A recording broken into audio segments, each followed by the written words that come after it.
Hello guys, എല്ലാവർക്കും മാളൂസ് വേർഡിലേക്ക് സ്വാഗതം. ഇന്ന് ഞാൻ കാണിക്കാൻ പോകുന്നത് എൻ്റെ വീടിന് ചുറ്റും നട്ടിരിക്കുന്ന കുറച്ച് ചെടികൾ, അതിനെക്കുറിച്ചിട്ടാണ് ഇന്നത്തെ വീഡിയോ. ആദ്യം തന്നെ നിങ്ങളിപ്പോൾ കണ്ടുകൊണ്ടിരിക്കുന്നത് മൾബറീസ് ആണ് കേട്ടോ. നമ്മുടെ നാടൻ മൾബറിയാണ്. നമ്മുടെ വീട്ടിലധികം സ്ഥലമൊന്നുമില്ല, ചുറ്റിനും കുറച്ച് സ്ഥലമേ ഉള്ളൂ. ആ കുഞ്ഞു സ്ഥലത്തിലാണ് നമ്മളിതൊക്കെ ചെയ്തിരിക്കുന്നത്. കണ്ടോ, ഇതാണ് നല്ല പഴുത്ത് റെഡി ആയിട്ടുള്ള മൾബറി. നല്ല മധുരവും അത്യാവശ്യം കുറച്ച് പുളിയൊക്കെയുള്ള ഒരു ഫ്രൂട്ടാണിത്. നല്ലൊരു ടേസ്റ്റാണ്. പിന്നെ അതുപോലെ ബ്ലഡ് വെക്കാനും ഒക്കെ എത്തിനും നമുക്ക് നാച്ചുറലായിട്ട് തന്നെ വീട്ടിൽ നിന്ന് കിട്ടുന്നത് കൊണ്ട് വളരെ നല്ലൊരു ഫ്രൂട്ടാണ് കേട്ടോ ഇത്. മൾബറി എന്ന് പറയുമ്പോൾ സീസണൽ ഒന്നുമല്ല, നമുക്ക് എപ്പോൾ വേണമെങ്കിലും ഏത് സമയത്ത് കാലാവസ്ഥയിൽ വേണമെങ്കിലും ഉണ്ടാവുന്ന ഒരു സംഭവമാണ്. ഇനി ഞാൻ കാണിക്കുന്നത് എൻ്റെ വീടിന് ചുറ്റും ഇങ്ങനെ നട്ടിരിക്കുന്ന ചട്ടികളിൽ നട്ടിരിക്കുന്ന കുറച്ച് ചെടികളാണ്. ആദ്യം തന്നെ ഇത് അലോവേരയാണ്. കുറേ നാളുകളായി നട്ടിട്ട്, അപ്പോൾ ഇതിൽ നിന്ന് കട്ട് ചെയ്തിട്ടൊക്കെ യൂസ് ചെയ്യാറുണ്ട്. പിന്നെ ഇതെന്ന് പറയുന്നത് ഞാൻ നട്ടിട്ട് കുറച്ച് നാളായിട്ടുള്ളൂ. ഇതിൽ ഞാൻ ക്യാബേജാണ് നട്ടിരിക്കുന്നത്. അതാണ് വലിയ ഒരു കൊട്ടയിൽ നട്ടേക്കുന്നത്. മുളച്ച് വന്നിട്ടുള്ളൂ, ചെറുതായിട്ട് മുളച്ച് വന്നിട്ടുള്ളൂ. 2-3 ദിവസം ആയിട്ടുള്ളൂ ഞാനിതൊന്ന് പാവിയിട്ട്.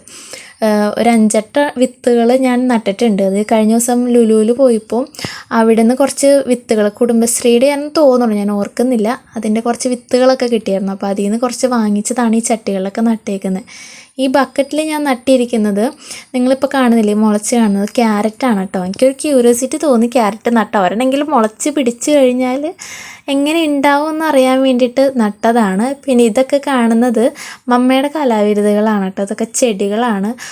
നമ്മുടെ ബോഗെയിൻവില്ല ഒരു ട്രെൻഡിങ് ആയിരുന്ന സമയത്ത് കുറേ സ്ഥലത്തു നിന്നൊക്കെ വാങ്ങിച്ചുകൊണ്ട് വന്ന് പറിച്ചുകൊണ്ട് വന്നൊക്കെ നട്ടിട്ടുണ്ട്. ഇതെന്ന് പറയുന്നത് നാരകമാണ്. ഇത് ഇത്രയും സൈസ് ആവുള്ളൂ കേട്ടോ, ഇത്രയും ചെറിയ നാരങ്ങയാണ്. പക്ഷേ ആ ചെറിയ പീസിൽ തന്നെ നല്ല പുളിയും ഉള്ള, അത്യാവശ്യം കുറേയും വെള്ളം നമുക്ക് എടുക്കാൻ പറ്റും. പിന്നെ ഇപ്പോൾ കാണുന്നത് ഞാൻ ആ ലുലുവിൽ നിന്ന് വാങ്ങിച്ച കുറച്ച് വിത്തുകളുടെ ഇതാണ് കേട്ടോ. അത് ഒരെണ്ണത്തിൽ ക്യാബേജും ഒരെണ്ണത്തിൽ ക്യാരറ്റും ഞാനൊന്ന് സ്പ്ലിറ്റ് ചെയ്ത് നട്ടതാണ്. പിന്നെ ഹോളിഫ്ലവർ ഉണ്ടായിരുന്നു. ഇത് ഞാൻ ഇങ്ങനെ ചെറിയ ചട്ടിയിൽ നട്ടത് എന്തിനാണെന്ന് വെച്ചാൽ നമുക്കത് പറിച്ച് നടാൻ പറ്റുമോ എന്ന് എനിക്ക് അറിയില്ലായിരുന്നു. പിന്നെ നട്ട് കഴിഞ്ഞ് മുളച്ച് ഇത്ര ആയപ്പോഴാണ് പറഞ്ഞത് അയ്യോ അത് അങ്ങനെ നടണ്ടായിരുന്നു എന്നുള്ളത്.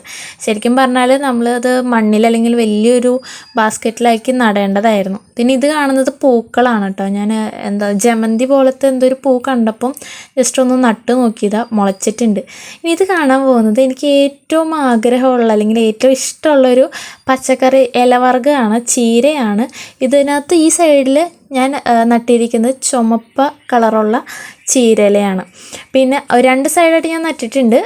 പിന്നെ ഇപ്പോൾ ഈ കാണുന്ന പരുവുണ്ടല്ലോ, ഈ പരുവത്തിൽ നമുക്ക് മൈക്രോഗ്രീൻസ് എന്നുള്ള രീതിയിൽ നമുക്ക് കഴിക്കാൻ പറ്റും കേട്ടോ.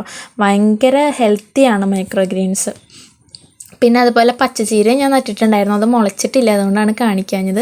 പിന്നെ ഇപ്പോൾ കാണുന്നത് നമ്മുടെ തക്കാളിയാണ്, അത് പൂവിട്ടിട്ടുണ്ട് തക്കാളി. പിന്നെ അതിനകത്ത് തന്നെ കുറച്ച് മുളകൊക്കെ നട്ടിട്ടുണ്ട്. അപ്പോൾ ഇത്രയേ ഉള്ളൂ ഇന്നത്തെ വീഡിയോ. എല്ലാവർക്കും ഇഷ്ടപ്പെടുകയാണെങ്കിൽ നമ്മുടെ ചാനലൊന്ന് ലൈക്ക് ചെയ്യുക, സബ്സ്ക്രൈബ് ചെയ്യുക, സപ്പോർട്ട് ചെയ്യുക കേട്ടോ. Thank you.